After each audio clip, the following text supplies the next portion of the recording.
నమస్కారం క్లూస్ టీవీకి స్వాగతం. కూటమి ప్రభుత్వం ప్రజలకు మంచి చేయాలని, పేదలు గృహాలు నిర్మించుకోవాలని, ప్రజలకు ఇసుక అందుబాటులో ఉండాలని నిబంధనలతో కూడిన ఇసుక రవాణాను ప్రభుత్వం ఏర్పాటు చేయగా, ప్రభుత్వ ఆదేశాలను తుంగలో తొక్కి కొందరు ఇసుక మాఫియా యజమానులు కూటమి పార్టీకి చెడ్డ పేరు తెస్తున్నారు.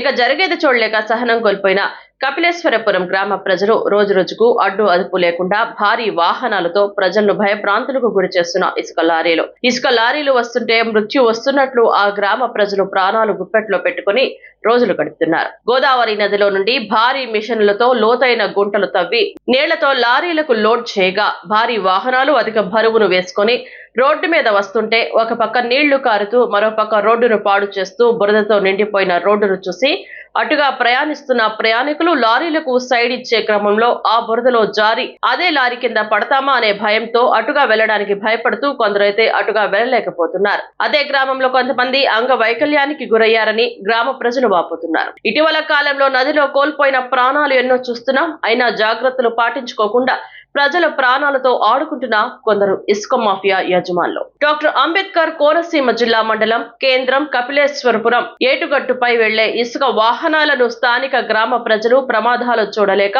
అధికార నిర్లక్ష్యం తట్టుకోలేక అటుగా వెళుతున్న భారీ వాహనాలను అడ్డుకున్నారు. అయితే గత కొద్ది రోజులుగా ఏటిగట్టు మొత్తం శిథిలావస్థలో చేరడంతో తడి ఇసుకను లారీలు ద్వారా తరలించడంతో ఆ నీళ్లు ఏటిగట్టుపై వెంబడి పొర్లి బురదమయంగా మారడంతో అటు ప్రయాణికులు ఇటు గ్రామస్తులు అసహనం చెంది ఏటిగట్టుపై వెళ్లే వాహనాలను అడ్డుకున్నారు. ఇకనైనా సంబంధిత అధికారులు స్పందించి ప్రయాణికులకు ఆ గ్రామానికి ప్రమాదకరమైన ఈ భారీ వాహనాలను అరికట్టాలని ప్రజలు వాపోతున్నారు.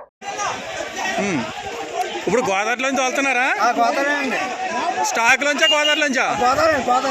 గోదావరిలోంచి మనుషులు వేసేదా మిషన్లా? ఎన్ని మిషన్లు? 6-7 మిషన్లు. అడగట్లేదు ఎవరని? ఇంకో పొద్దున పడిపోతే మేము లాగించి అప్పుడు ఆడ చేసేవాడిని మేము. ఓకే, అదండి మనకి కారు ఇల్లుకుందండి.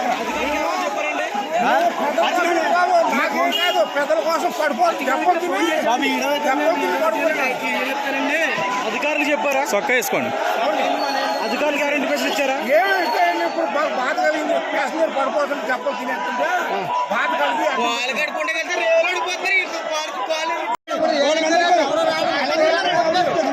మీ ఊర్లో పడిపోయిన వాళ్ళు ఎవరైనా ఉన్నారా? తొమ్మిది కొడుకు పడిపోడండి. ఆ తర్వాత ఓడి వ్యాపారం కలిస్తే మా అన్నయ్య నాగేశ్వరరావు గారు పడిపోతే బండి తుక్క అయిపోయింది. బళ్ళు తుక్క అయిపోడండి. ఓకే ఓకే,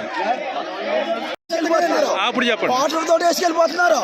వాటర్ తీసుకొని రోడ్డు అంట జనాలు ఏమో పడిపోయి ఏంటంటే 50 టన్నులు బళ్ళు వేసుకెళ్ళిపోతున్నారు. రోడ్లతో మొత్తం పోతున్నాయి. ఒకసారి ఎదరండి అంతా సార్. నేను తీసుకుంటాను.